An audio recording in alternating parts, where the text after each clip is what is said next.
The stagecoach jolted hard as its wheels dropped into another deep rut carved into the sun-baked Texas ground, sending a burst of red dust swirling through the narrow windows. Eliza Wynne lifted her handkerchief to her mouth, stifling a cough as she shifted on the unforgiving wooden seat.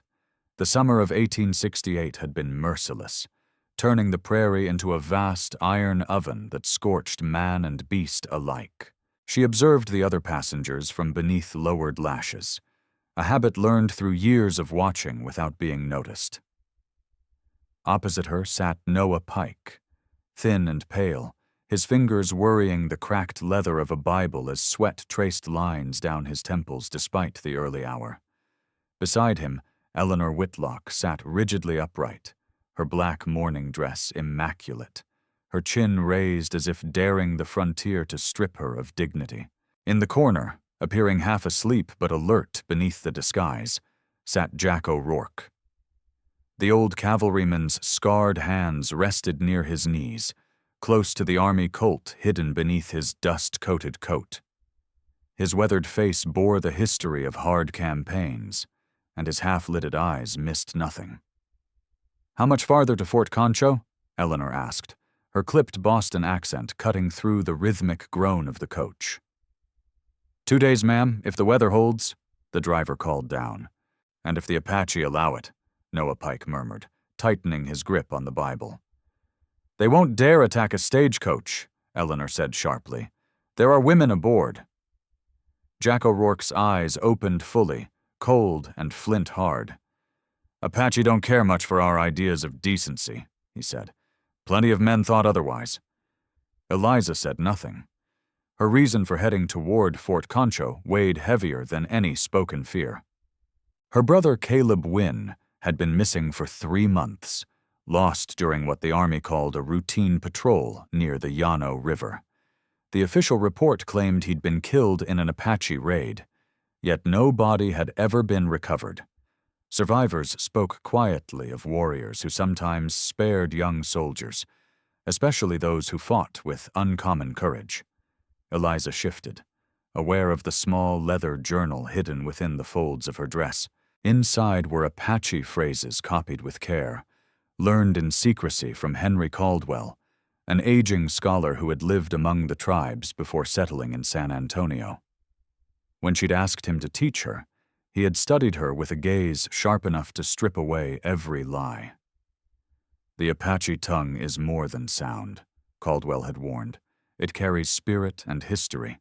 To speak it is to touch something old and dangerous." Still, Eliza had persisted.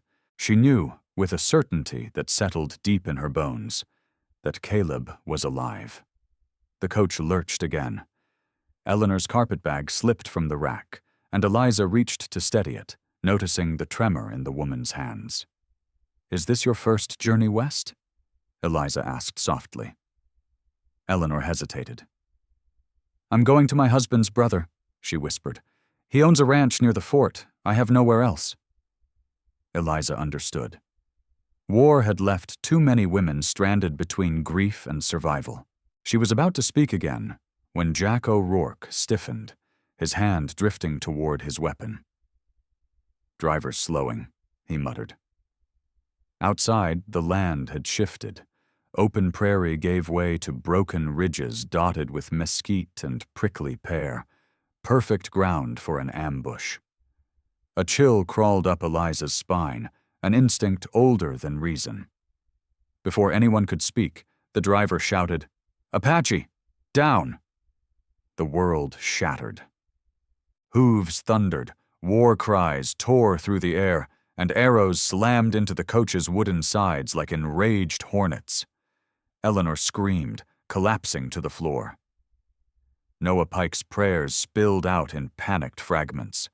Jack O'Rourke fired through the window with calm precision. "How many?" he shouted. No answer came, only a strangled cry and the sickening thud of a body hitting dirt. The horses bolted, the coach veering wildly before slamming into a boulder. Eliza was thrown against the door, pain flaring through her shoulders. Through the cracked window she saw them, Apache warriors, faces painted for battle, circling the wrecked coach like wolves around wounded prey. Feathers streamed from their hair, shields bore ancient markings, and their horsemanship was so fluid it seemed rider and horse shared one body. And Eliza knew, with terrifying clarity, that everything was about to change.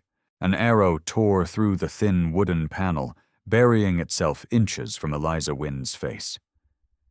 Eleanor Whitlock had already collapsed, senseless on the floor, while Noah Pike sat frozen, terror locking him in place. Jack O'Rourke reloaded with practiced calm, yet Eliza saw it in his eyes. He knew how this would end. One man against more than a dozen Apache warriors. Survival offered no mercy in its calculations. "Stay down, miss," O'Rourke ordered grimly. "When they break in—" He never finished the sentence. The door beside him shattered inward. Dark hands seized him, hauling him into the light and dust outside. His Colt fired once more before it was ripped away. Eliza heard the brutal crack of impact, then silence where the old soldier's voice had been. Noah Pike scrambled toward the opposite door, but it burst open just as violently. He was dragged out, screaming, his Bible slipping from his grasp and landing on the floor, its pages fluttering like wounded birds. Then hands reached for Eliza. She did not fight. Henry Caldwell's warning echoed in her mind. Resistance only shortened suffering. She let herself be pulled free. Her body struck the hard earth, the air driven from her lungs as she gasped. Dust filled her mouth. As she struggled to breathe, a shadow fell across her. She looked up. He stood over her. Young, no more than 25 summers, his body marked by scars earned, not given. His face was painted in black and red, the traditional colors of war, yet his eyes were sharp, measuring, unmistakably intelligent. This was no ordinary warrior. Authority clung to him as naturally as skin. He was the leader. With one smooth motion, he set an arrow to his bow and drew it back until the obsidian tip hovered a breath away from Eliza's temple. Around them, the Apache warriors went silent. Even the wind seemed to pause. Eliza met his gaze. Her heart pounded violently, but her thoughts cleared with eerie precision. Caldwell's lessons surged forward. The greetings, the words of recognition, words no white woman should possess. The warrior's finger began to loosen on the bowstring. Now. It had to be now. The words rose from somewhere deep inside her, flowing from her lips with flawless tone and rhythm, the result of months of relentless study. 3 words, ancient, weighted with respect, words sacred to the Apache worldview. The arrow did not fly. The warrior's eyes widened. His arm trembled. Silence stretched, thick and unreal. Eliza heard sharp breaths drawn by the warriors around them, murmurs spreading through their ranks like wind through tall grass. Slowly, the young leader lowered his bow, never once breaking eye contact. When he spoke, his voice carried the low power of distant thunder. Eliza knew, without doubt, that the next moments would decide whether she would ever see another sunset. The attack had struck with the sudden violence of a prairie storm. One moment the stagecoach rolled across open land, the next it was swallowed by painted warriors and screaming horses. Eliza pressed herself against the window, her mind recording every detail even as chaos consumed the world. The Apache warriors moved with terrifying coordination, their war cries cracking through the air. Through dust and confusion, Eliza counted at least 15 of them. Their faces were marked in black, red, and yellow ochre. An arrow screamed past the window and slammed into the far wall with a heavy thunk. Eleanor Whitlock shrieked, clutching her chest as though struck. Noah Pike had gone deathly pale, his lips moving in what might have been prayer. or madness. "Get down!" O'Rourke roared, forcing the Reverend to the floor as another storm of arrows battered the coach. The old soldier had his Colt out again, firing through the window with cold efficiency. "Driver, keep them moving!" he shouted. Then came the sickening sound from above. A choking cry, a body falling. The horses, now uncontrolled, panicked. The coach lurched violently. Eliza grabbed for anything solid as the vehicle tilted dangerously. Through the window she glimpsed one of the warriors, young, powerful, riding his paint horse as if he had been born to the saddle. He guided the animal with his knees alone, both hands free for the bow. Feathers streamed from his hair like fire, his face alive with the fierce joy of battle. For one impossible heartbeat, their eyes met across the chaos. Something flickered in his expression, surprise, perhaps, at finding her watching him without fear. Then the coach struck something solid, a boulder or fallen timber, and the world overturned. Eliza felt herself lifted and thrown, her shoulder slamming into the wooden frame as pain exploded through her body. Stars burst across her vision. Through the ringing in her ears, she heard Jack O'Rourke still firing, the sharp cracks of his Colt punching through the war cries. "3 shots left," the sergeant muttered, more to himself than anyone else. And Eliza knew the moment of reckoning had arrived. His face was set and hard, blood running from a split along his hairline. "Make it matter, Jack," he muttered under his breath. The stagecoach had settled at a crooked angle, one wheel splintered beyond use, the upper door hanging loose like a shattered jaw. Dust churned inside the cabin, thick with the bitter scent of gunpowder and fear.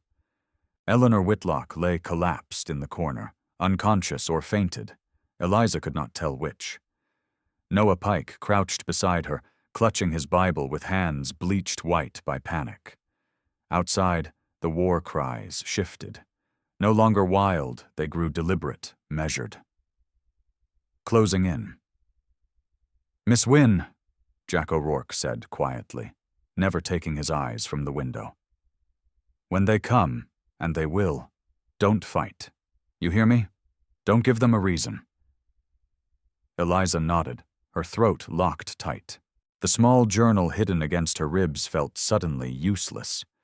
The Apache words she had memorized seemed fragile now, weighed against painted faces and drawn bows. The strike came from 2 sides at once. The damaged door above them was ripped away. At the same instant, a hand smashed through the window beside O'Rourke. The sergeant fired one last shot before he was hauled bodily from the coach, his revolver spinning uselessly into the dust. No! Noah Pike lunged for the opposite door, but it exploded inward before he reached it. Dark hands seized him and dragged him into the swirling chaos outside. His Bible slipped free, pages scattering like pale birds caught in a sudden wind. Then they reached for Eliza. The warrior who dropped through the opening above moved with fluid control, landing in a low crouch despite the slanted floor. From this close, Eliza saw the detailed scar patterns etched across his chest and the necklace of bear claws marking rank and achievement. His gaze swept the interior, pausing briefly on Eleanor's still form before settling on Eliza. She did not resist as he lifted her. Other hands followed, gripping her arms as she was hauled upward. Sunlight struck her eyes, blinding her as she was dragged out into the open. Her knees slammed into the earth. Dust and blood filled her mouth where her teeth cut her lip. What surrounded her was not chaos, but order. Jack O'Rourke lay motionless several yards away. An Apache warrior stood over him, war club stained dark. Noah Pike knelt nearby, sobbing openly as 2 warriors bound his wrists. The horses had already been cut free and were being gathered with efficient speed by young Apache warriors, boys, barely grown. Eleanor Whitlock was pulled from the coach, conscious now and crying out in terror. An older warrior, gray threaded through his braids, barked a sharp command, and she was dragged beside Eliza. That was when Eliza saw him clearly. The man she had glimpsed during the pursuit stood apart from the rest. Taller than most, his build balanced power and speed. The scars along his arms and torso spoke of survived battles, but it was his face that held her attention beneath the war paint. Sharp features, high cheekbones, a mouth set in controlled resolve, and eyes, dark, calculating, curious. He spoke rapidly in Apache, gesturing toward the wrecked coach and scattered belongings. Warriors moved at once, collecting weapons, ammunition, metal fittings from the harness. Others dragged the bodies of O'Rourke and the driver aside. There was no cruelty in it, no ceremony either. The leader, there was no doubt of that, stepped forward. His moccasins made no sound against the hard ground as he approached Eliza and Eleanor. Eleanor whimpered and pressed closer, seeking protection that could not be given. He studied each woman in silence. When he spoke, his voice was deep and carried unquestioned authority, though Eliza could not understand the words. Another warrior answered, gesturing toward the coach and drawing a finger across his throat. The leader's eyes narrowed. Slowly, deliberately, he slipped his bow from his shoulder. The weapon was elegant in its simplicity, polished wood backed with sinew, adorned with eagle feathers and beadwork. He drew an arrow and set it in one smooth motion. Around them, the Apache warriors went still. Even the Texas wind fell silent. Eliza heard her own heartbeat, loud as thunder. The leader drew the bow. Muscles tightened with controlled strength as the obsidian tip gleamed in the sunlight, stopping inches from Eliza Wynn's temple. She could see the fine napping along the blade, smell the grease and herbs worked into his war paint. And she understood. This was the moment everything would be decided. Eleanor Whitlock fainted again, sagging heavily against Eliza Wynn's shoulder. Noah Pike's prayers had faded into a broken murmur, but Eliza never looked away from the warrior before her. She read the truth in his face. This was not for her alone. This was a display, for his warriors, a public measure of authority and resolve. Henry Caldwell's voice echoed in her memory. They honor courage above all else, show fear, and you are nothing. Meet their eyes, and you may become something more. So Eliza held the warrior's gaze, steady and unflinching, even as the bowstring groaned under strain. Her hands shook beneath the folds of her dress, trembling like leaves in a hard wind, but her face remained composed. She thought of Caleb Wynne, of the certainty that had carried her this far. If she died here, she would never know his fate. The warrior's finger eased slightly on the string. The arrow would fly in a heartbeat. Then the words rose without warning. They came from deep within her. 3 ancient words in the old Apache tongue, spoken with precise tone and ceremonial weight. Words no white woman should know. Words few outsiders had ever heard. The effect was immediate.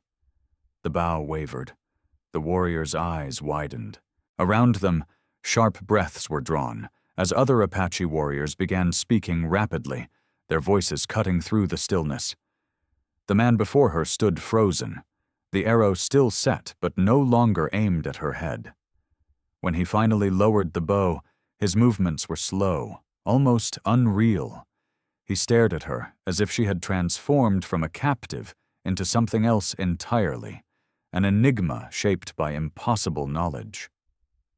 When he spoke, it was directly to her, his tone demanding, disbelieving. Eliza did not catch every word, but she understood the question clearly enough. How?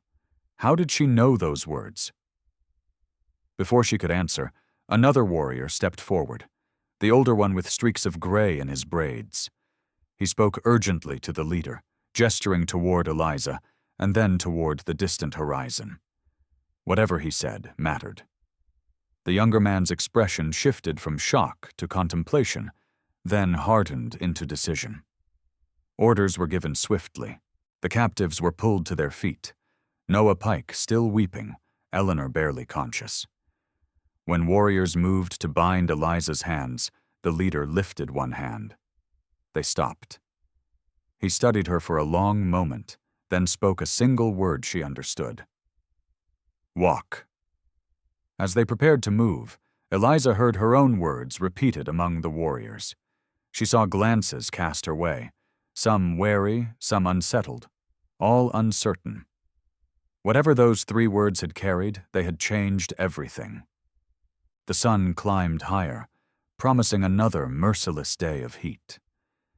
Yet as Eliza was led toward the waiting horses, a different fire burned within her. She had passed the first test, and she knew, deep in her bones, that greater trials lay ahead. Somewhere beyond the horizon, Caleb was alive. Against every odd, she had taken the first step toward him. The 3 words lingered between her and the warriors like smoke rising from a sacred fire. Now Koitupahi, she had spoken them with flawless inflection, the result of months under Henry Caldwell's relentless instruction. Words that meant far more than their surface meaning, reserved for the most solemn Apache gatherings. The warrior's grip tightened. His knuckles whitened against the polished wood. The obsidian arrowhead, once fixed on her temple, trembled as it caught the harsh Texas sunlight. Around them, the land itself seemed to pause. "You speak the people's language," the warrior said sharply. His voice carried shock, and something else, something close to fear. War paint could not hide the widening of his eyes, nor the way his warriors' discipline fractured like dry earth under sudden rain.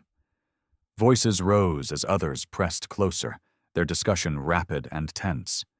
Eliza caught fragments, spirit, sign, trap, but also words that stirred hope.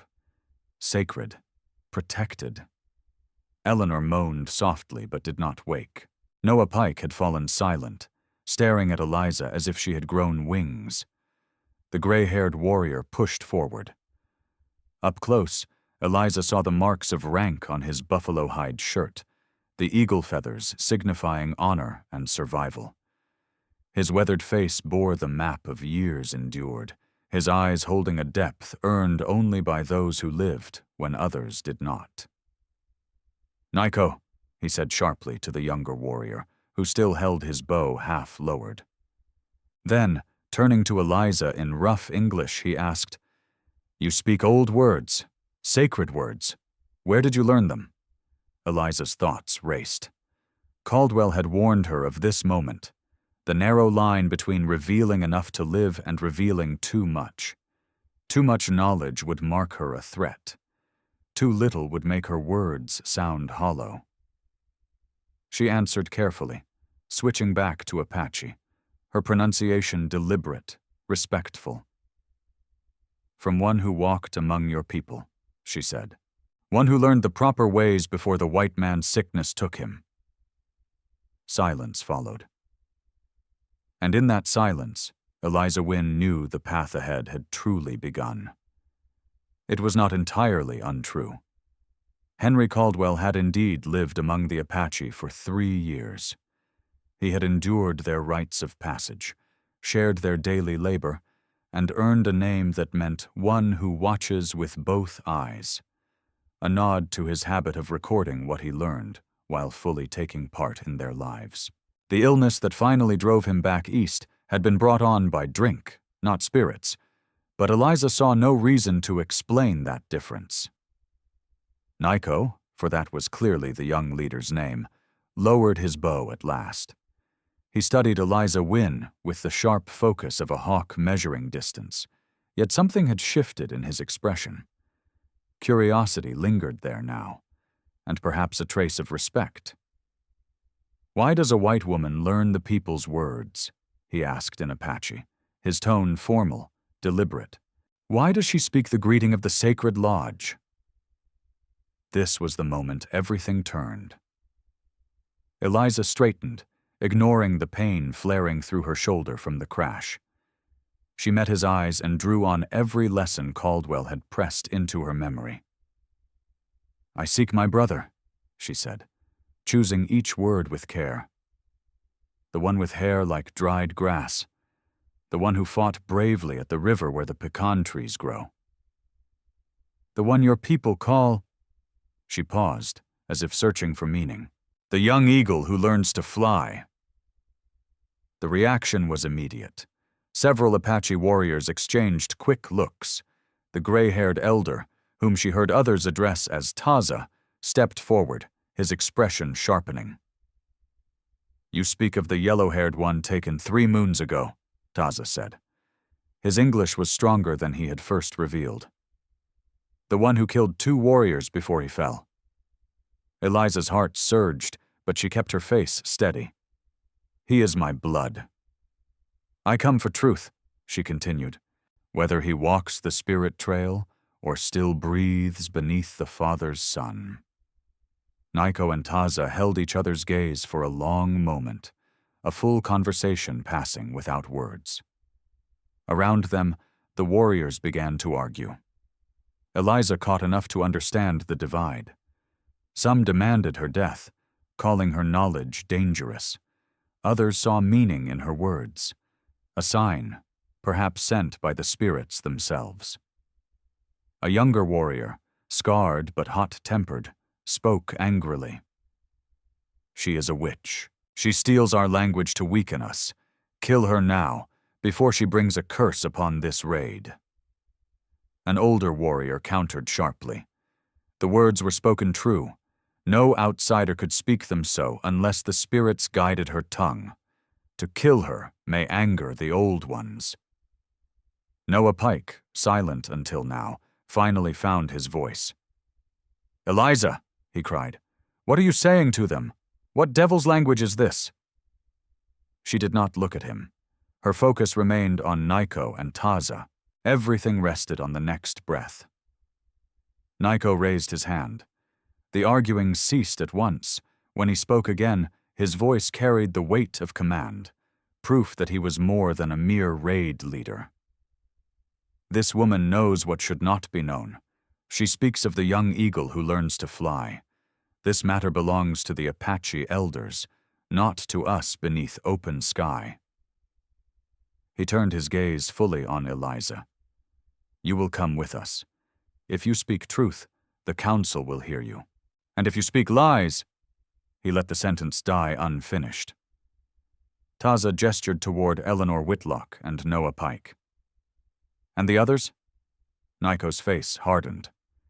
"They are captives taken in fair raid. They will serve or be ransomed as the council decides." "No." The word escaped Eliza in English before she could stop herself. She corrected quickly, switching back to Apache. "This man speaks to spirits among my people. The woman is under his protection. To harm them would bring complications."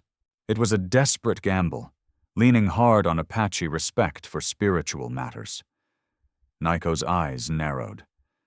For a moment, Eliza feared she had gone too far. "All will be decided by the council," he said at last. "But you," he pointed to Eliza, "you will answer many questions before we reach our camp. Taza will test your words. If you fail—" Again, the sentence remained unfinished, its weight pressing down like the Texas heat. Orders moved swiftly through the warriors. The dead were stripped of anything useful: guns, ammunition, metal that could be reshaped. The stagecoach was searched thoroughly. Eliza's breath caught as one warrior emerged with her traveling bag. Her journal was inside, wrapped in her undergarments. She prayed the warrior's modesty would keep him from digging deeper. Horses were brought forward, reins passed hand to hand. And as the Apache prepared to move, Eliza Wynne knew there would be no turning back. The stage team had been overtaken and steadied, with a skill that came only from long habit. Eliza found herself lifted smoothly onto a paint mare. Her wrists were left free, though 2 Apache warriors rode close on either side, their watch unbroken. Eleanor Whitlock, conscious now but shaken to the core, was bound to her horse. Noah Pike, still muttering fragments of prayer and warning, was secured the same way. As the column prepared to move, Taza guided his horse alongside Eliza's. The testing began at once. His questions came fast in Apache, sharp and deliberate, meant to expose any weakness. "What is the proper way to enter a lodge?" "One waits to be invited," Eliza answered, "then enters sunwise, never stepping between the fire and the owner's place." "Who may not touch a warrior's shield?" "Women, and any who have not been purified for war." "What are the 4 sacred directions and their colors?" Eliza replied without hesitation. "East is red for the rising sun. South is yellow for warmth. West is black for the thunder beings. North is white for the winter winds." The questions continued without pause. Ritual conduct, ceremony, names of leaders past and present. Henry Caldwell's relentless instruction carried her through much of it, though some questions stretched beyond what she had been taught. When she did not know, she said so plainly, explaining that her teacher had died before her learning was complete. Nico rode ahead, yet Eliza noticed how he turned in his saddle from time to time, observing the exchange. His face revealed nothing, but his attention pressed on her like weight. The sun climbed higher, punishing in its intensity. The land shifted from open scrub to broken country, ridges and ravines that offered cover from sight. The Apache rode with effortless confidence, choosing paths invisible to any pursuing cavalry. After what felt like hours, Taza finally fell silent. He rode without speaking for a long stretch, then said quietly, "Your teacher was called one who watches with both eyes." Eliza's heart stumbled. "You knew him?" "He traveled with us 15 summers ago," Taza replied. "A strange man. He asked many questions and marked symbols on paper, but he respected our ways. He endured the purification rites. When the bottle sickness took him, we were saddened to see him go." Taza studied her closely. "He taught you well, but knowledge and understanding are not the same. The council will decide which you possess." As if summoned by his words, Nico raised his hand, bringing the line to a halt. He turned his horse and rode back until he faced Eliza between her guards. "We rest here," he announced. Then, looking directly at her, he added in Apache, "You have passed Taza's testing. This means you live until we reach our camp. But know this, among our people, life hangs on truth. If your brother lives, you will prove it. If he walks the spirit trail, you will prove your purpose. The Apache elders do not forgive deception." "I understand," Eliza said, meeting his gaze. "I seek only truth, whatever form it takes." Something flickered across Nico's face. Approval, perhaps, or simply recognition. "We will see," he said. "The journey is 3 days. You will ride, eat, and sleep as one of us. Try to escape, and you die. Cause trouble, and you die." He paused, weighing his next words. "But conduct yourself with honor, and perhaps you will find what you seek." As the warriors dismounted to water their horses at a small spring, Eliza remained seated, absorbing everything that had unfolded. The 3 sacred words that had spared her life were only the beginning. Ahead lay the true trial, standing before an entire council, proving her purpose, finding Caleb Wynne if he still lived, and surviving the narrow ground between 2 worlds shaped by blood and loss. Noah Pike had stopped praying. He stared at her now with mingled awe and dread. "What are you?" he whispered. Eliza looked at him, then at the Apache warriors moving with calm efficiency, then at Nico, watching her with dark, unreadable eyes. "I am a sister seeking her brother," she said simply. "Nothing more. Nothing less." Yet even as she spoke, she knew the truth ran deeper. By speaking sacred words, by carrying knowledge no white woman should hold, she had become something else. A bridge, perhaps, or a key to a door long sealed by violence and misunderstanding. The sun beat down as they prepared to ride again, but Eliza felt a different heat, the burn of fate, of choices already made. Somewhere ahead, in an Apache camp she had never seen, answers waited. She only had to survive long enough to reach them. The questioning resumed as they rode. Nico's inquiries came swift and precise, probing deeper than Taza's tests, seeking the truth beneath her presence on the doomed stagecoach. "Your brother," Nico said, guiding his horse closer. "Describe him." Eliza had prepared for this, and she began.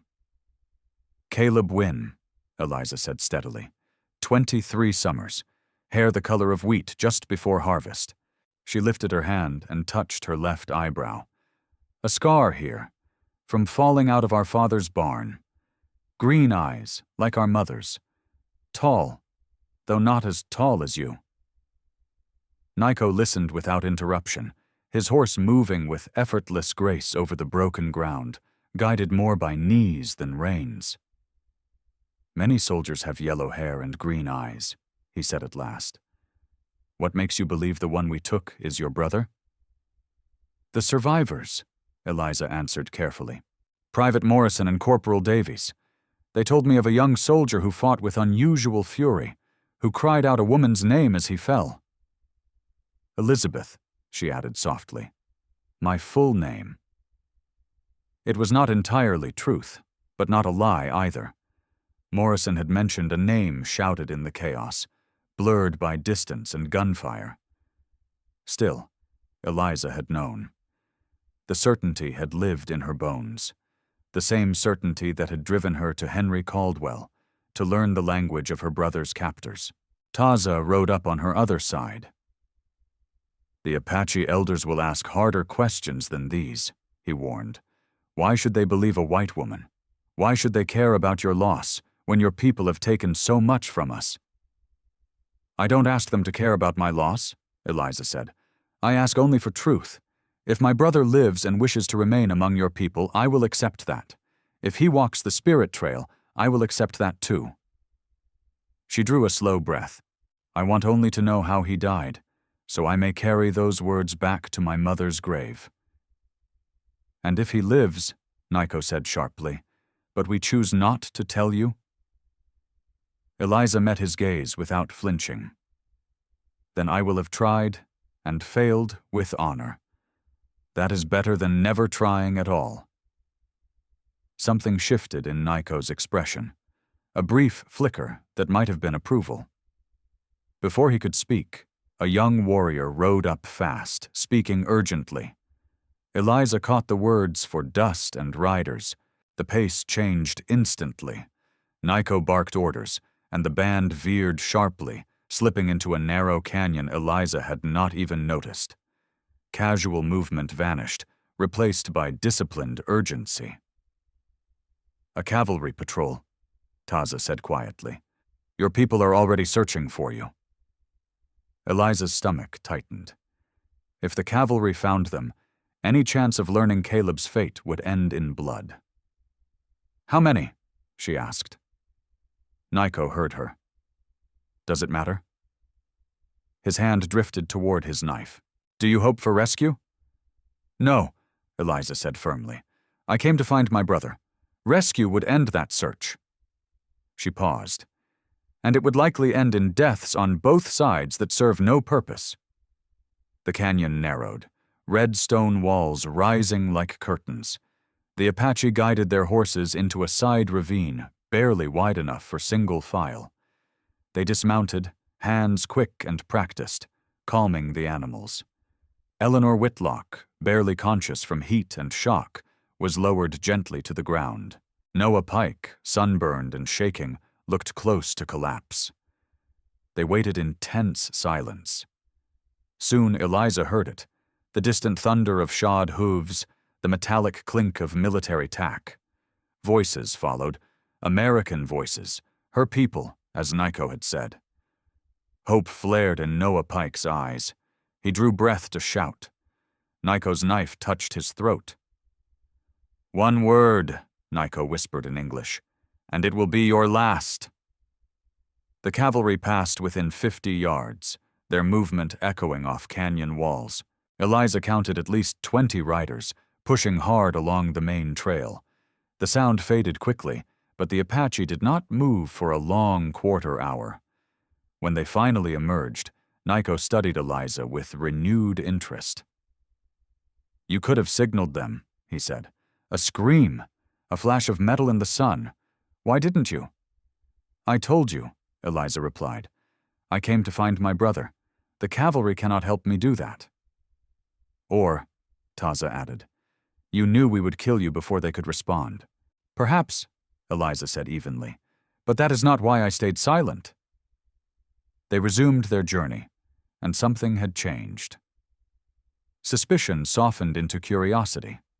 One young warrior with a scarred cheek even offered Eliza water from his own skin when they next stopped. As the sun lowered toward the western horizon, painting the land in gold and crimson, they climbed a steep trail onto a mesa. From the height, Eliza saw miles of grass and stone, broken by green pockets where springs fed hidden oases. Nico broke the long silence. "If your brother lives," he said, "he is no longer the man you knew. Our ways change those who join us. Some whites cannot endure it. They die inside," he continued, "even if their bodies live." He paused, searching for the words. "Others find something among us that fills a hollow place in their spirit." Eliza listened, knowing that whatever waited ahead, for Caleb and for herself, would demand a choice no one could make lightly. "Then was it my brother?" Eliza Wynne asked quietly. "That remains to be proven," Nico replied. "If he is the one I believe him to be, he fought well, too well to be killed outright, despite the lives he took. But taking a captive is one thing. Making someone new, making them truly one of the people, is another." When they made camp that night in a sheltered stand of cottonwoods, Eliza found herself under Taza's steady observation. The elder supervised as she helped gather firewood, women's work, even for captives. Eleanor Whitlock was too weak and shaken to be of use, and Noah Pike was kept under close watch after his attempt to flee in the canyon. "Your teacher," Taza said as they worked, "did he tell you about the making of a warrior?" "Some," Eliza admitted. "The vision quest, the trials of endurance. But he said much was sacred, not meant for outside ears." Taza nodded once. "One who watches with both eyes understood boundaries. Many whites do not. They want to know everything, own everything, control everything." He studied her in the fading light. "You are different. Why?" Eliza considered the question. "Because I've lost enough to learn that some things can't be owned or controlled, only understood, if we are fortunate, and accepted, if we are wise." Taza's response was a low sound that might have been approval. "The Apache elders will test that wisdom. White Bear is not swayed by words. He looks for truth in action, in choices made when the path is hardest." When full darkness settled, Eliza was placed between two guards, her hands still unbound. Noah Pike and Eleanor Whitlock were tied and kept on the far side of the camp. Eliza could hear the Reverend praying softly, his voice raw from the day's terror. Nico emerged from the shadows, moving with a quiet that seemed natural among the Apache. He crouched near her, studying her by firelight. "Tomorrow we reach the outer scouts of our band," he said. "They will send word ahead. When we arrive, the council will be ready. You should prepare as well. Think carefully about what you will say, about how you will prove your purpose. White Bear has little patience for whites, and even less for those who claim knowledge of our ways. And you? Eliza asked. "What do you believe about my purpose?" Nico was silent for a long moment. "I believe the spirits move in ways we do not always understand," he said at last. 3 moons ago, we took a yellow-haired soldier who fought like a cornered bear. Today, a woman speaks sacred words that should be unknown to her, seeking that same man. This is not chance." He rose, then paused. "Your brother, if he is who I think, spoke of a sister. He said she was stubborn as a mule and twice as clever. He said she would come for him." A faint, unexpected smile touched his mouth. "I thought it was the rambling of a wounded man. Perhaps I was wrong."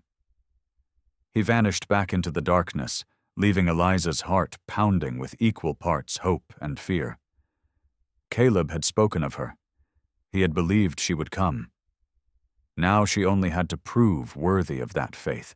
She lay back on the hard earth, using her folded dress as a pillow, and stared up at the vast Texas sky. The stars felt closer here, as if the mesa had lifted them halfway to heaven. Somewhere beneath those same stars, Caleb might be looking up, wondering if anyone still searched for him.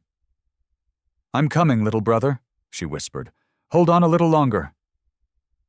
One of the guards glanced her way but said nothing. Perhaps he did not understand English, or perhaps he too whispered to someone lost but not forgotten. The night deepened. Eliza slept fitfully, her dreams filled with painted faces, sacred words, Nico's dark, searching eyes, and Taza's relentless questions. But most of all, she dreamed of Caleb, not as he had been, but as he might be now, reshaped by life among the people. When dawn came, the final stretch of her journey awaited. The council was near, and with it, the truth she had crossed so much blood and land to find. The 3-day journey seemed to collapse into moments and stretch into eternity all at once. As they descended from the mesa into a wide valley traced by cottonwood-lined streams, Eliza watched everything with the sharp attention of someone who might never see it again. The Apache band moved differently now. No riders fanned wide along the flanks. They were home. It showed in the eased shoulders of the warriors, in the quiet laughter drifting back from the younger men. Even the horses sensed it, their steps lighter despite the long miles behind them. Late in the afternoon, they crested a final ridge. And Eliza Wynne saw the camp for the first time. It spread along the riverbank like a living thing. Nearly 200 lodges set in a wide circle, openings left at the 4 directions as tradition demanded. Smoke curled up from cooking fires. Figures moved between the teepees, women working, children darting and laughing, dogs stretched out in the thin shade. "Look," Taza said quietly beside her. "The band of White Bear. Your brother, if he lives, will be there." Eliza Wynne's heart hammered against her ribs. After miles of heat, fear, and uncertainty, the answer she chased lay before her in a place that felt both strange and strangely calm. Their arrival had been seen. Riders broke away at a gallop to meet them, and Eliza watched people gather along the edge of the camp. Word had traveled ahead, just as Nico had promised. Eliza straightened in the saddle, knowing first impressions could mean life or death. The crowd parted as they entered, and she was struck by the faces. Curious children, wary women, elders whose eyes carried decades of wisdom and grief. Eliza searched them all, hunting for a flash of pale hair, for green eyes like her own. They halted before a large lodge painted with bold designs, bears, lightning, and symbols Eliza could not read. Nico dismounted and spoke rapidly to a young man who stepped out. The messenger nodded once and disappeared inside. "The council lodge," Taza murmured. "You will wait here while the chiefs gather. The reverend and the woman will be taken elsewhere. Their fate is separate." Eliza watched as Eleanor Whitlock and Noah Pike were led away. Eleanor looked as if she had folded inward, retreating into shock. Noah Pike, however, lifted his voice. "I will pray for your soul," he called. "Miss Wynne, may God forgive your heathen company and associations."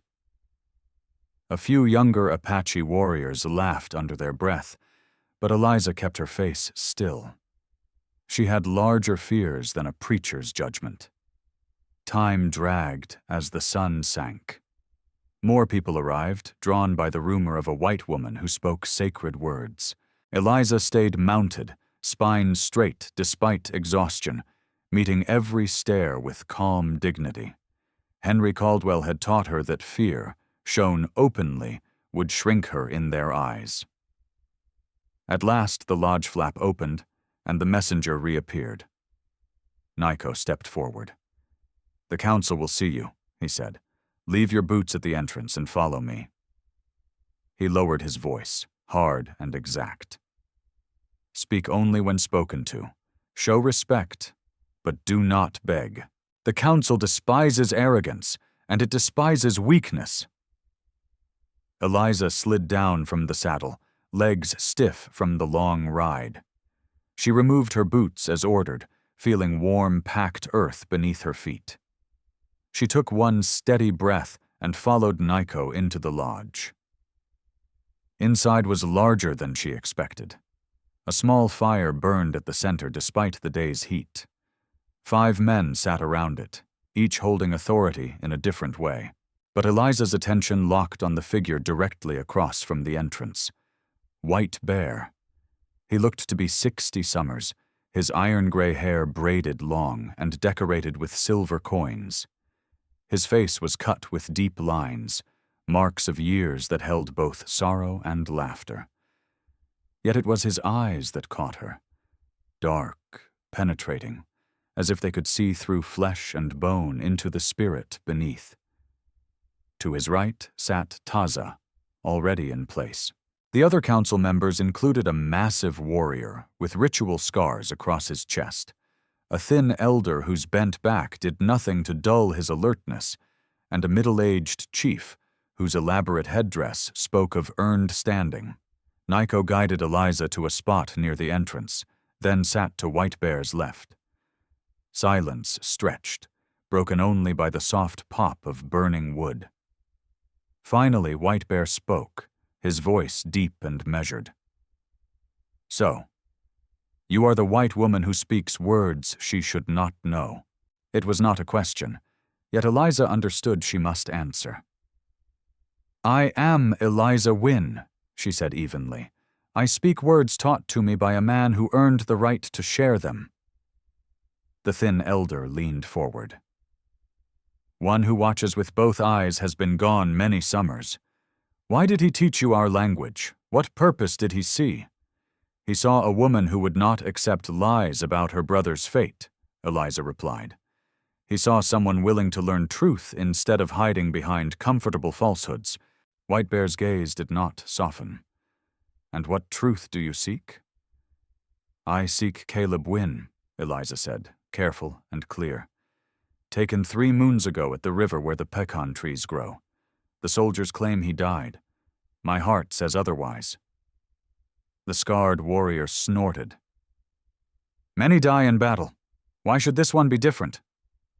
"Because I've heard whispers," Eliza answered.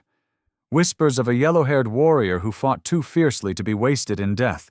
Whispers that he was given a chance, another life, among your people." The council members exchanged brief glances.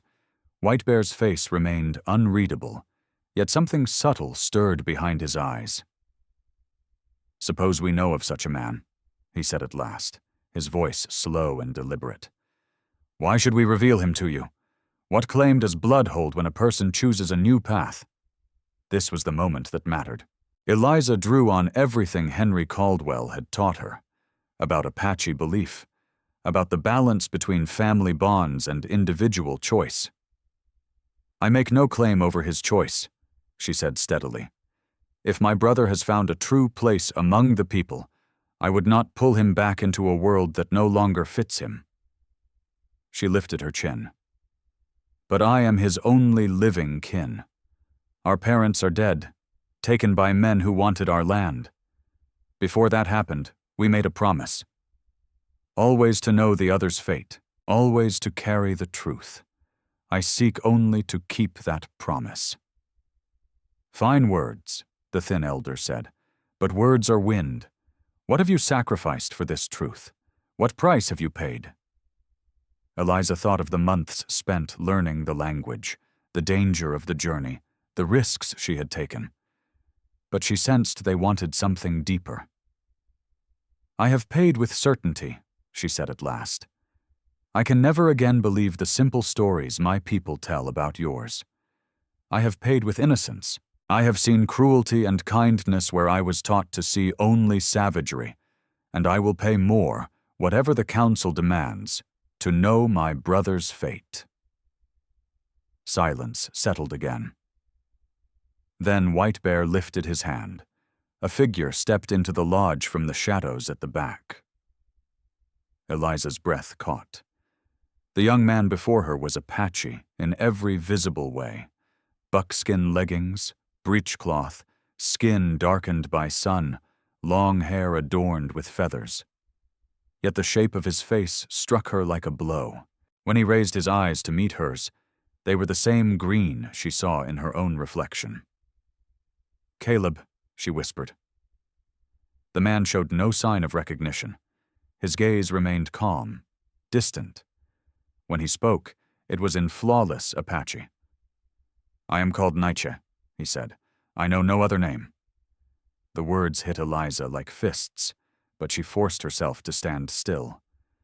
Looking closer, she saw how deeply he had changed, not just in dress, but in posture, in movement, even in breath. This was and was not the brother she remembered. "You are Caleb Wynne," she said in English, "born in Columbus, Ohio. You broke your arm falling from Mr. Morrison's apple tree when you were 8. You sang Mother to sleep the night before she died, because the pain was so bad and your voice was the only thing that helped." Something flickered in his eyes, a fracture in the mask, but his voice stayed level. "Nietzsche has no mother but the earth," he said. "No father but the sky. The man you speak of died at the river. I was born from that death." "Then why?" Eliza asked softly. "Did you call my name as you fell?" The crack widened. For a heartbeat, she saw her brother looking back at her through Nietzsche's eyes. Then the wall slid back into place. "Dreams of the dying," he said. "They carry no meaning." White Bear, who had watched every breath of the exchange, spoke then. "The one you call Caleb Wynne was brought to us barely alive. We could have let him walk the spirit road. Instead, my daughter tended him. My nephew taught him our ways. He faced the trials, sought his vision, and earned his name." He paused. "By our law, he is Manu, one of the people." "I understand," Eliza said, her heart splintering. "And I respect your law. But I ask, does your law forbid him from acknowledging a sister? Does becoming Manu require cutting every tie to the past?" "Sometimes," Taza said quietly.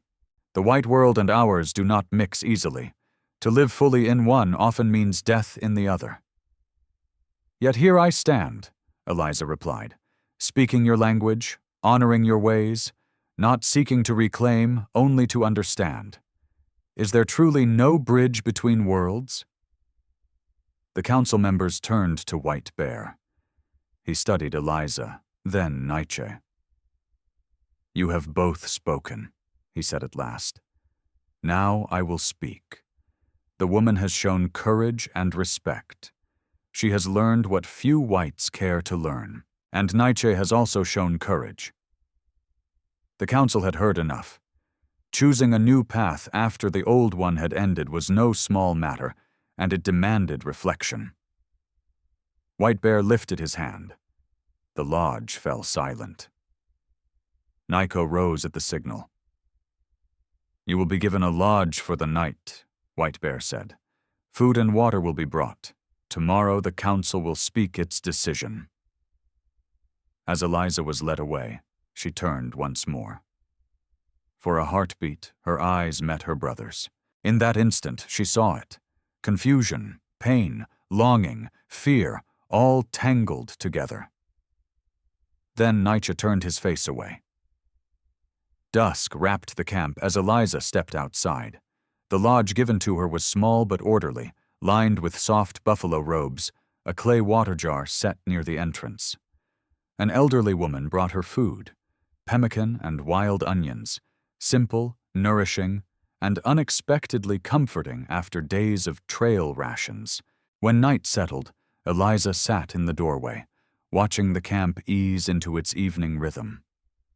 Somewhere among these lodges, her brother wrestled with his own ghosts. She had found him, but in doing so, she had learned how deeply he had been changed. Tomorrow would bring the council's judgment. Yet Eliza already understood the hardest truth of all, that love did not always mean reclaiming, and that finding someone did not always mean bringing them home. Dawn arrived with drums, low, steady beats that seemed to rise from the earth itself. Eliza had barely slept. Her thoughts circled endlessly around her brother, Caleb, or Nietzsche, as he now called himself.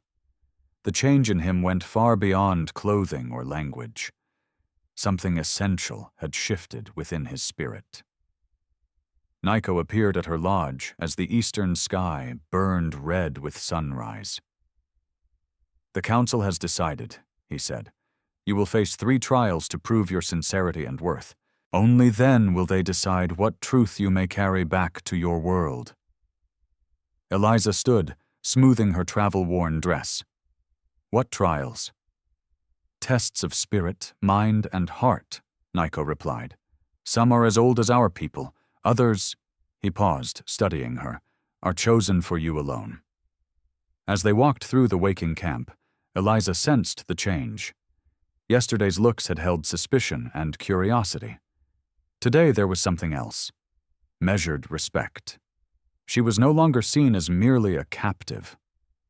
The council gathered again in the great lodge. This time others stood with them. Warriors, women of standing, and beside White Bear, Nietzsche himself. His face was carefully still, but Eliza saw the tension in his shoulders, the way his hands clenched and relaxed. White Bear rose. "Eliza Wynne, you claim kinship with one who has become Manu. You speak our words and say you honor our ways. Words are easily spoken. Actions reveal truth. Will you accept the trials?" "I will," Eliza answered without hesitation. "Then listen," White Bear said, his voice heavy with ceremony. "First, you will spend 1 night alone on the prairie with only a knife and a buffalo robe. The land will judge your courage. Second, you will enter the sweat lodge to cleanse the white dust from your spirit and prove you can endure what is sacred to us. Third, you will carry a message to our allies in the Canyon lands, a journey where your life will depend on trust between peoples." Eliza understood at once. The final trial was not just about survival. It was about becoming a bridge. "When do I begin?" she asked. "Now," Taza said, stepping forward with a bone-handled knife and a rolled buffalo robe. "You will be taken 5 miles from camp and left when the sun stands highest. Return by dawn, and the first trial is passed." Suddenly Nietzsche stepped forward. "This is unnecessary," he said in Apache. "She has already proven herself, by coming here, by speaking our language. Why risk her life?" It was the first crack in his careful composure, and White Bear saw it. "You speak as a brother," White Bear said calmly, "not as Manu. Which are you, Nietzsche?" Nietzsche fell silent. Eliza saw the battle burning behind his eyes. She wanted to reach for him, but she did not. "I accept the trials," she said firmly. "All of them." Preparations were swift. An elderly woman painted red ochre symbols on Eliza's brow and hands, marks of protection. Her travel dress was replaced with a simple buckskin shift better suited for survival. Her boots were returned, and she thanked the spirits for that small mercy. As she mounted the horse that would carry her away from camp, Nietzsche approached. For a moment they stood close enough for Eliza to see the faint scar on his chin from a childhood fall. "Why?" he asked in English, so softly only she could hear. "Why come for me?" "Because you're my brother," Eliza replied. "That doesn't change. Not by names, not by worlds." Something broke across his face, just for an instant, before the mask returned. Then the horse turned, and Eliza rode toward the first trial. "I am not who I was," he said quietly. "Eliza, that man was weak. He died." "Then I will mourn him," she answered. "But I will also honor the man he became, if you will allow me." "Taza!" a voice called, cutting through their fragile moment. As Eliza rode away with her escorts, she looked back once. Nietzsche stood alone, caught between the council lodge and a future he had not yet named.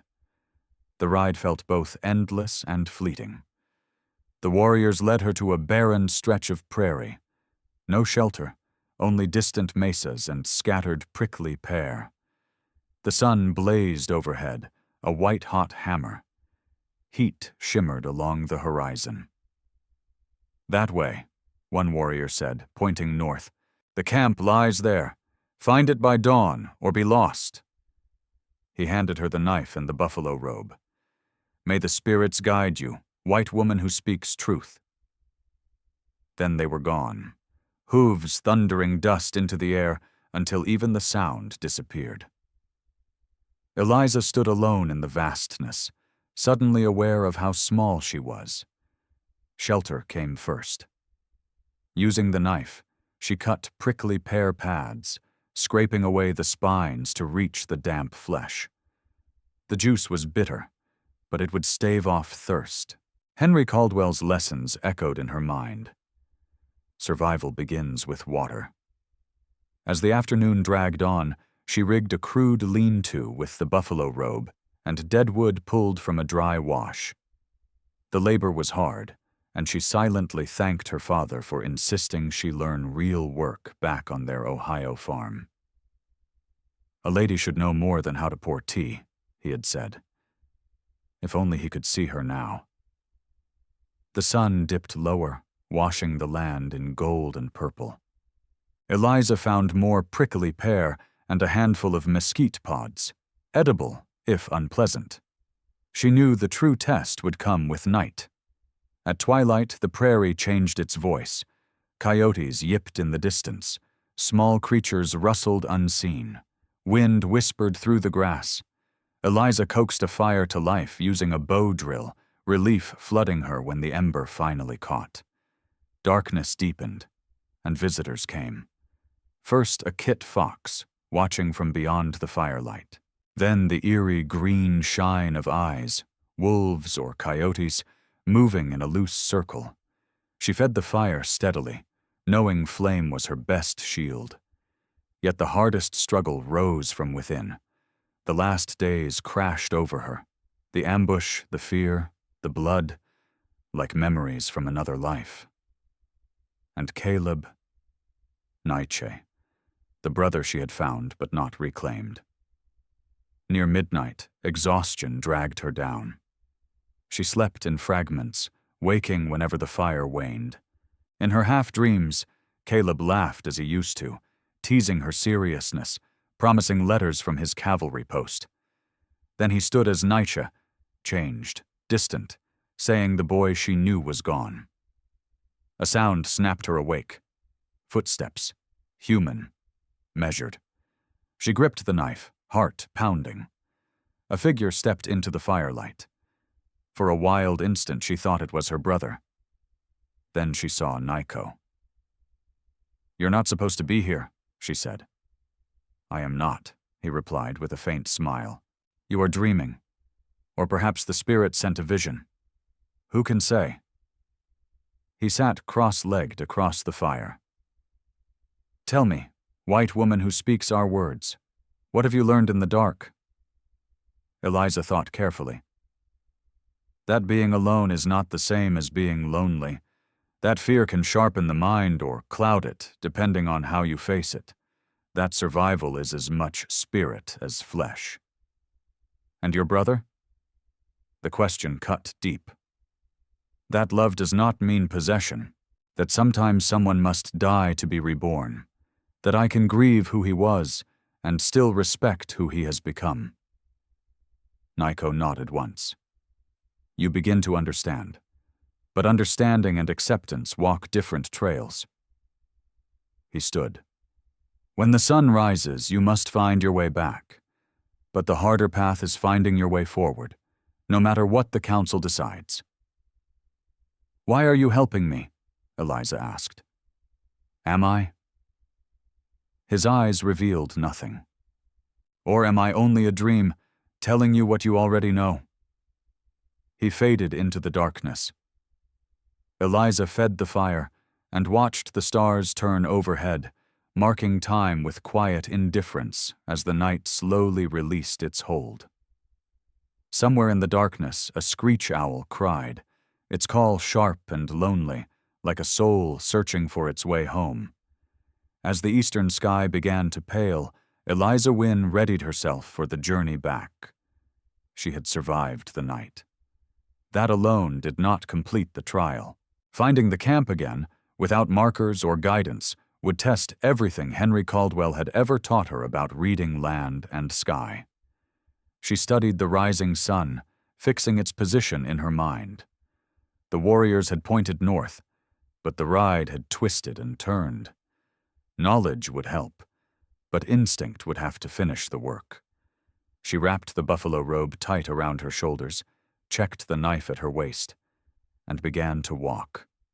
Morning revealed what fear had hidden the day before.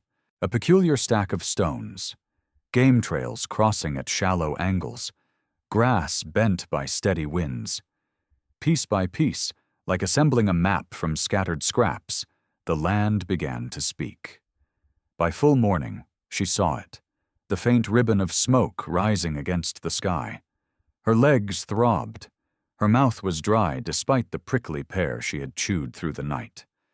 But she was standing, moving, alive. As she neared the edge of camp, figures appeared as if shaped from the earth itself. Apache warriors, silent and watchful. Taza stepped forward among them. Something like approval flickered across his weathered face.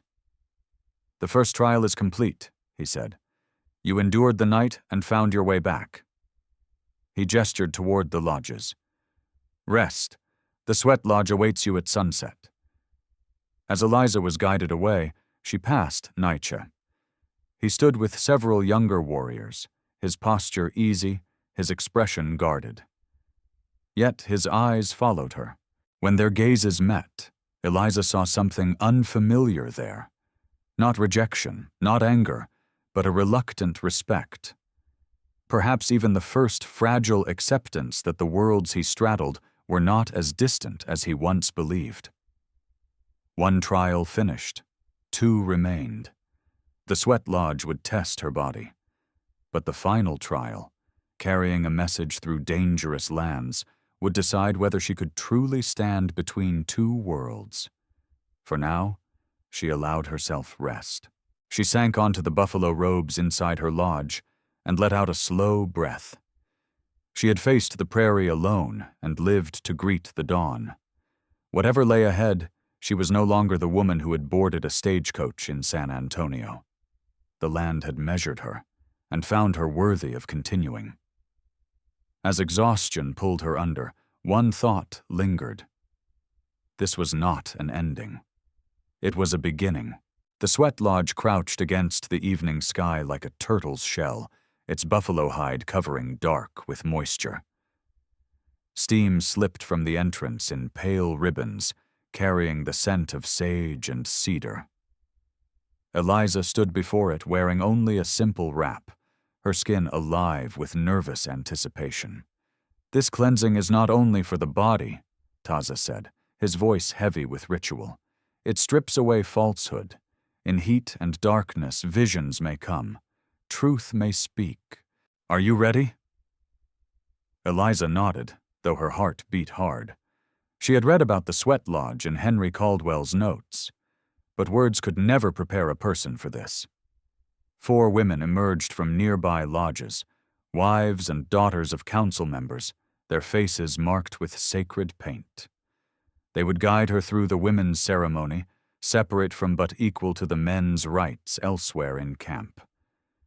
Eliza bent low and entered. Heat struck her at once, thick and unrelenting.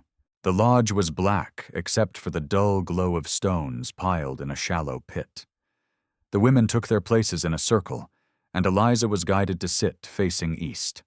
Water splashed onto the stones. The hiss was sharp. The heat surged. Sweat broke instantly across Eliza's skin, running down her back and chest.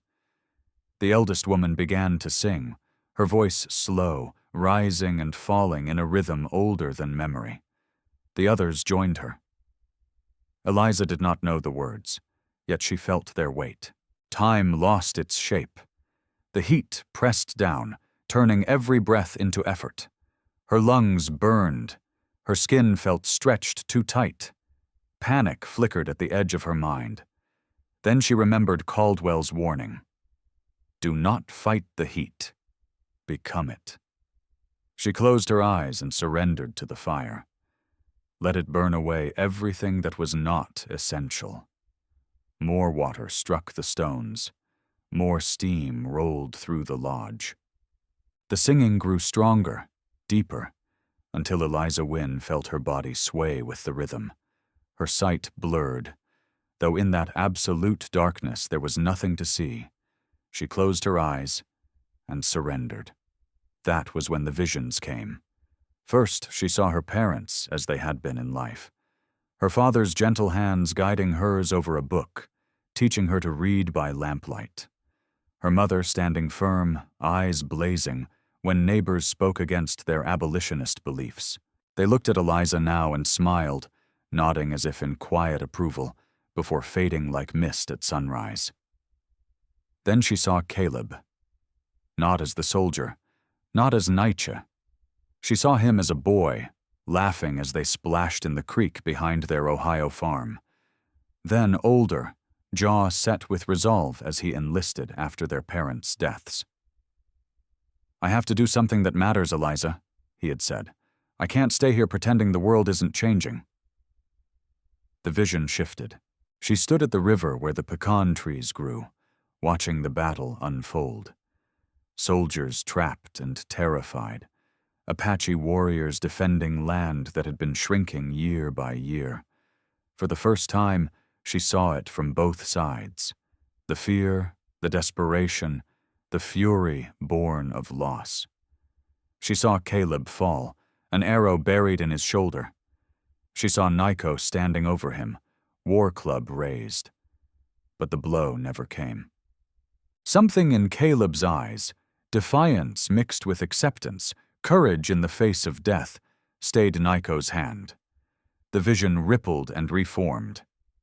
Caleb was carried into the Apache camp, burning with fever, raving with pain. A young woman tended his wounds with steady, careful hands. Days blurred into nights. Delirium gave way to recovery. Eliza watched him learn how to track sign across hard ground, how to hunt with bow and arrow, how to read the prairie's smallest messages. She saw resistance soften into curiosity, curiosity into respect. She watched him face his trials. She saw his vision quest, running beside a wolf pack through dream and spirit, earning the name Nietzsche. Yet the pain remained. Guilt for fallen soldiers, confusion over who he had become. Fear that embracing a new life meant betraying the old. In quiet moments, she saw him take out a small object, a locket holding their parents' likenesses, hidden carefully among his things. The vision shifted again. Now Eliza saw herself through other eyes. Her arrival at the camp, her voice speaking sacred words.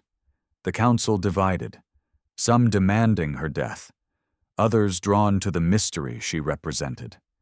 She saw White Bear's wisdom in calling for trials, letting the spirit speak instead of forcing judgment. She saw Nico watching her, his attention sharper than duty alone required. She saw him volunteer to check on her during the night trial, wrestling with his growing respect for a white woman who refused to fit any single shape. Suddenly the heat became unbearable. Eliza gasped, lungs screaming as panic surged. Just as the darkness threatened to swallow her, cool hands rested on her shoulders. The eldest woman knelt beside her, pressing a gourd into her hands. "Drink slowly," she said in softly accented English. "The spirits have shown you much. Now you must choose what to do with what they have given." The ceremony continued. 3 more rounds of steam and song. By the end, Eliza felt hollowed out, scraped clean, like a pot scoured back to brightness. When they finally emerged into the cool evening air, she sucked in breath like a newborn. The women guided her to the river. She plunged into the cold water, shock racing through her body, washing away sweat and weakness alike. When she rose, she felt strangely renewed. Dressed in a clean buckskin shift, Eliza understood that something inside her had changed. Nietzsche waited outside her lodge. Moonlight revealed the conflict etched across his face. "They told me you completed the purification," he said in English. "Few whites endure it. Fewer still come out, altered." "I saw you," Eliza said quietly. "All of you, the soldier, the captive, the warrior you've become." "I saw your pain and your growth," Eliza said softly. "Your fear and your strength." His composure finally fractured. "I dream of them," Nietzsche admitted.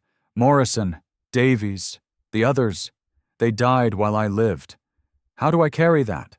How do I honor them and still accept the life their deaths gave me?"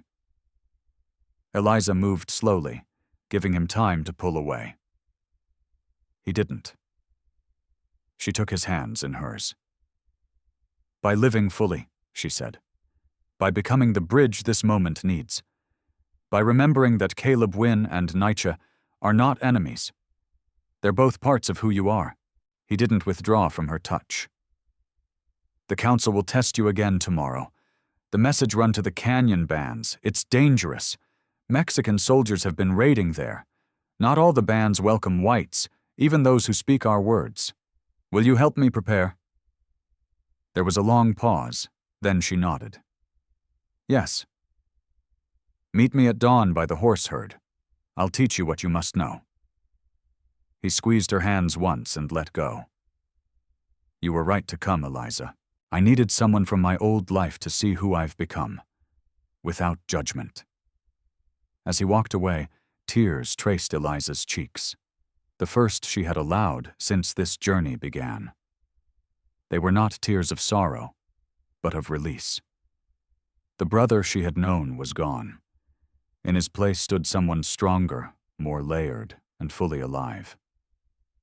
That night her dreams changed. No more heavy visions, only simple memories. Teaching Caleb to skip stones, their mother singing lullabies, their father reading by candlelight. These memories felt like blessings now, foundations, not ruins. Dawn came quickly. Eliza rose with purpose. The final trial awaited. As she crossed the camp towards the horse herd, life stirred around her. Women tending cook fires, men preparing for the hunt, children tumbling from lodges with bright, careless energy. For a moment she understood the pull of this life, its clarity, its closeness to land, its bonds of belonging. She understood why Caleb had changed, why Nietzsche had emerged from captivity remade. By the herd, 2 figures waited. Nietzsche, as promised, and Nico. Nietzsche's face was carefully composed. Nico studied her with sharp, assessing eyes. "Your brother asked me to help prepare you," Nico said. "The canyon bands respect strength and judge quickly. You will carry White Bear's pipe. It grants protection, but only if you prove worthy of it." "And if I don't?" Eliza asked. Nico's smile was thin as a blade. "Then you will learn why few messengers ride those paths alone." Nietzsche stepped forward, leading a powerful paint mare. "This is Storm. She's fast, clever, and she's run the canyon route before. Trust her judgment. It may save your life." As the sun climbed, the two men drilled Eliza without pause. Protocols and signals, landmarks and hazards, which plants marked water, which rock formations warned of ambush. How to approach a strange camp without provoking violence. Survival and diplomacy compressed into precious hours. Near noon, Taza arrived carrying White Bear's ceremonial pipe, wrapped in soft leather and adorned with eagle feathers. "This carries our chief's words," he said solemnly. "Guard it with your life. Deliver it to Chief Broken Arrow, speak the message as given, and return with his reply." The message was intricate. Alliances, boundaries, mutual defense against Mexican raids. Eliza repeated it 3 times, each word exact, before mounting Storm. Nietzsche caught her arm. "Eliza," he said quietly, "whatever happens, know that I am proud to call you sister, in either world." She squeezed his hand and swung into the saddle. The camp had gathered. White Bear emerged from his lodge and lifted his hand in blessing. "Ride with courage, woman who speaks with thunder," he called, giving her a name she had not heard before. "May the spirits guide your path and guard your purpose." Eliza touched her heels to Storm's sides. The mare leapt forward, eager. Drums began behind her, a traveling song meant to speed her way. As the camp fell away and the vast land opened before her, Eliza felt the weight of the pipe in her saddlebags, and the greater weight of trust placed upon her. The third trial had begun, and with it the final shaping of the woman she was becoming. The canyon lands waited, beautiful, unforgiving, holding the final trial between Eliza and the truth she had crossed half a continent to reach. Whatever unfolded there would decide more than her own fate. It would test whether any bridge could exist between worlds long set on collision. Storm lengthened her stride, eating ground, and Eliza let her run. Wind tore away the last scraps of certainty she still carried. Ahead lay only the unknown, and she rode toward it with a feeling that surprised her by how much it felt like joy. The canyon country rose like ancient temples carved from red stone. Storm picked her way down narrow trails, hooves finding purchase on paths worn smooth by generations. 3 days of hard travel settled into a rhythm. Ride at dawn and dusk, rest through the brutal noon heat, eyes always searching for signs of Mexican patrols or hostile bands. White Bear's pipe lay secure in her saddlebags beside Broken Arrow's reply. The canyon band's leader had received her with cautious respect, testing her speech and her understanding before accepting her purpose. His response carried weight: agreements on mutual defense, shared intelligence on Mexican troop movements, and more. A warning about unrest in Austin, about powerful men determined to clear Apache lands by any means necessary. As Storm climbed onto a sunlit plateau, Eliza drew a long breath. Pride stirred at completing the mission, but her thoughts stayed with what she had learned. Broken Arrow had known her brother, speaking of Nietzsche with genuine respect, calling him the one who chose truth over comfort. More troubling were the details of frontier attacks staged to look like Apache raids, meant to justify reprisals. The names matched records her father had uncovered before his death. The same men who coveted Ohio Valley land for its minerals. The same men who arranged the accident that killed her parents when they refused to sell. Guiding Storm along the final approaches to White Bear's camp, Eliza felt the weight of converging truths. She had found her brother and earned respect, only to uncover a conspiracy threatening both the world she'd left and the one she'd come to know. The camp appeared as the sun brushed the western rim, bathing everything in gold and crimson. Outriders had seen her, figures gathered at the edge. Taza stood apart with Nietzsche and Nico, waiting side by side. When she dismounted, her brother stepped forward. The mask from their first meeting was gone, replaced by acceptance edged with worry. "Sister," he said simply. The English word carried more weight than any title. "You're back," he added, "with Broken Arrow's reply and more." "Yes," Eliza said. "Caleb, Nietzsche, we need to talk. What I learned changes everything." Night fell as White Bear received her in the council lodge. The Apache elders had assembled, faces grave, as she delivered Broken Arrow's message and laid out the intelligence about the false raids. When she named the Austin conspirators, land speculators, military contractors, politicians who profited from blood, recognition flickered among several faces. "We have suspected this," White Bear said slowly. "Attacks without pattern, raids that bring no honor or horses, warriors who vanish like smoke, leaving signs too neat, too obvious." He turned to Taza. "Your thoughts?" "The woman who speaks with thunder has brought hard truth," Taza said. "The question is what we do with it." "We could send word to honest whites," another elder offered. "There must be some who would oppose such treachery." "And who would believe us?" Nico countered. "The word of savages against respectable citizens?" That was when Eliza spoke the words she had shaped on the long ride home. "What if it wasn't only your word?" she said.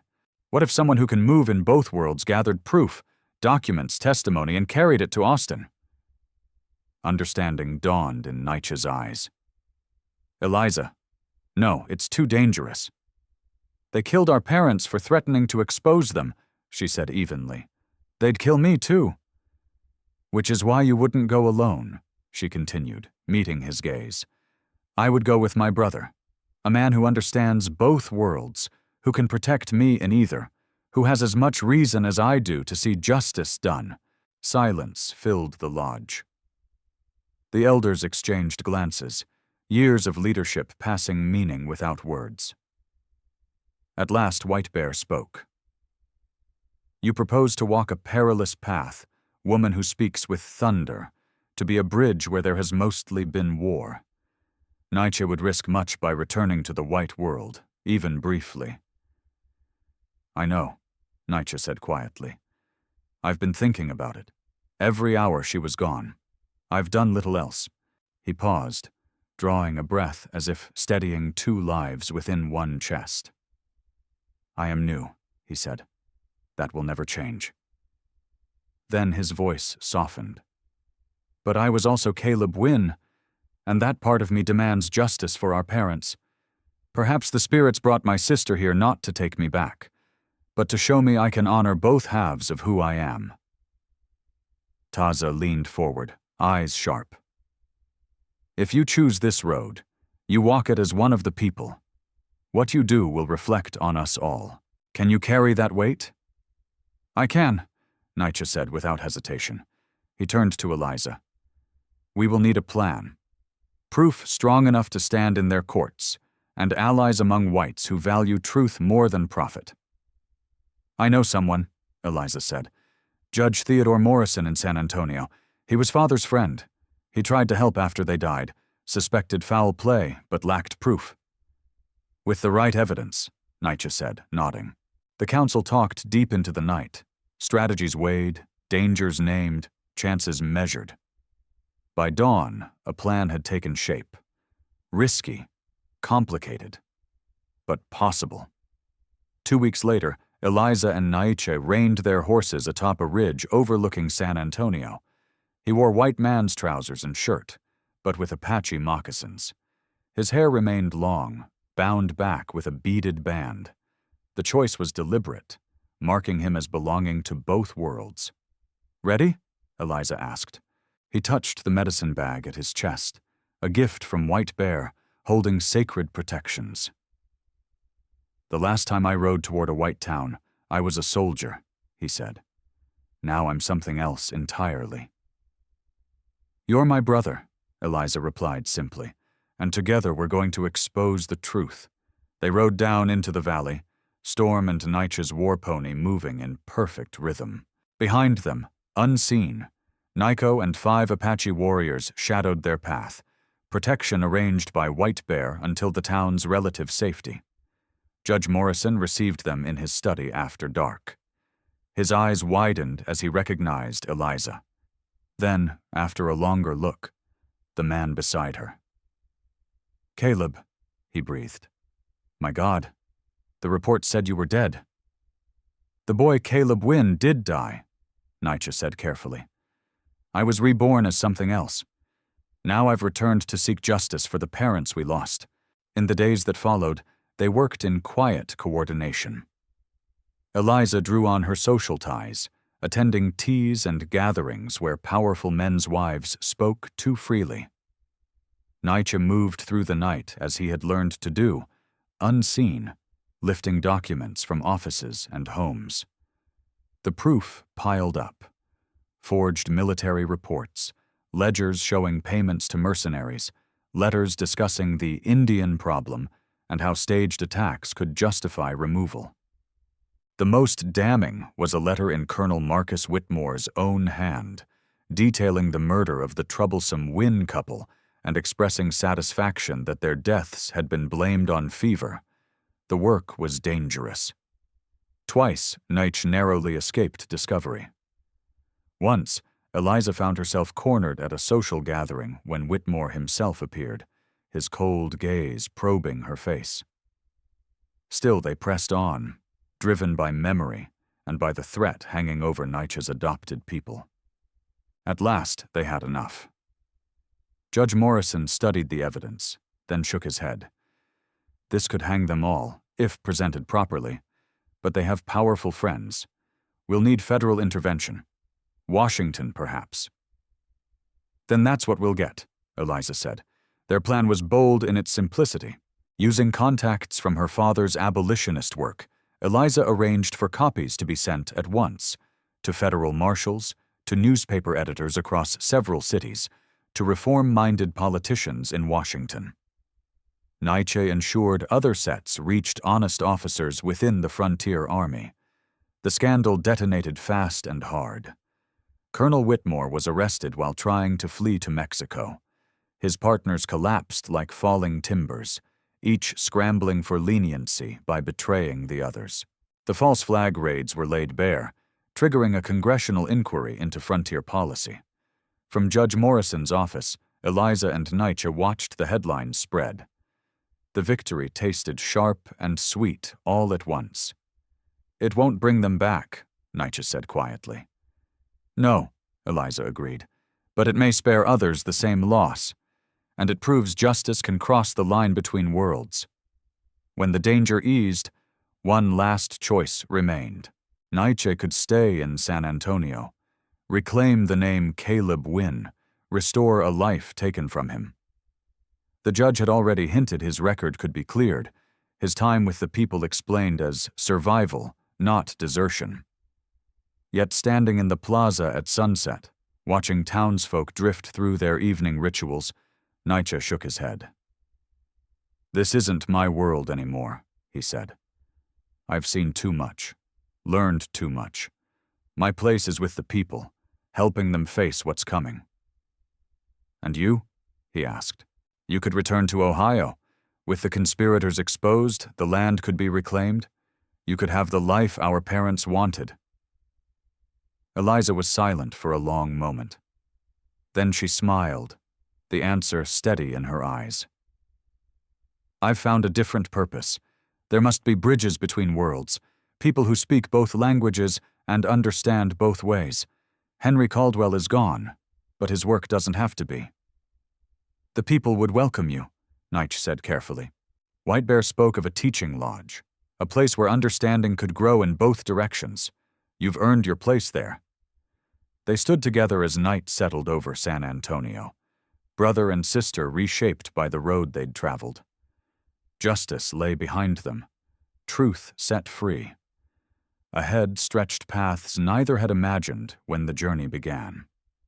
2 days later, they rode out together, northwest toward the canyon lands. Storm and the war pony moved in easy harmony. They carried supplies for the teaching lodge, books and writing tools, the small, stubborn instruments of change. At the town's edge, Nico stepped from concealment, warriors flanking him. A rare smile touched his face.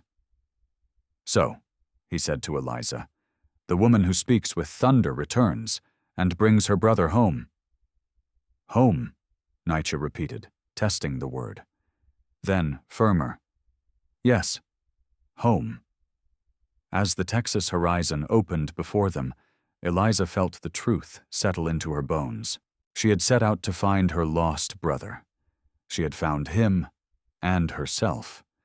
Not the woman she had been, but the woman she was meant to become. The teaching lodge awaited, and with it the chance to blunt the lies and manipulations that bred tragedy. It would not be easy.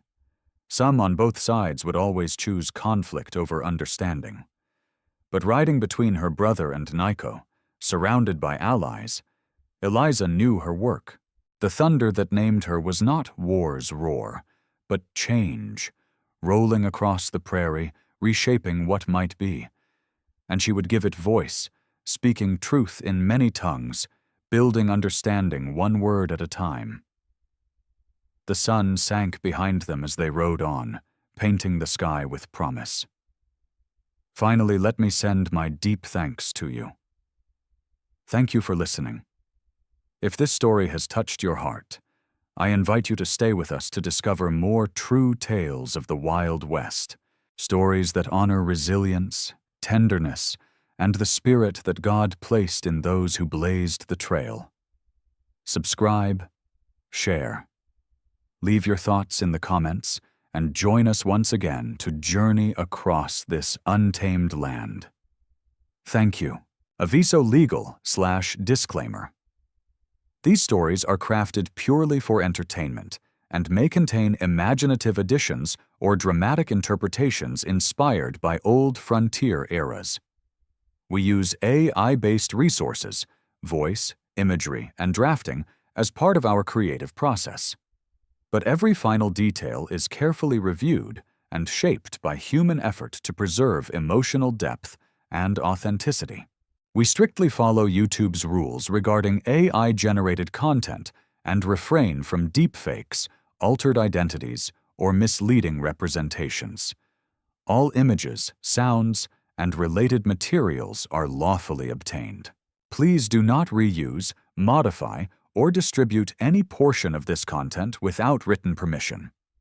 Thank you for valuing creativity, respect, and original work.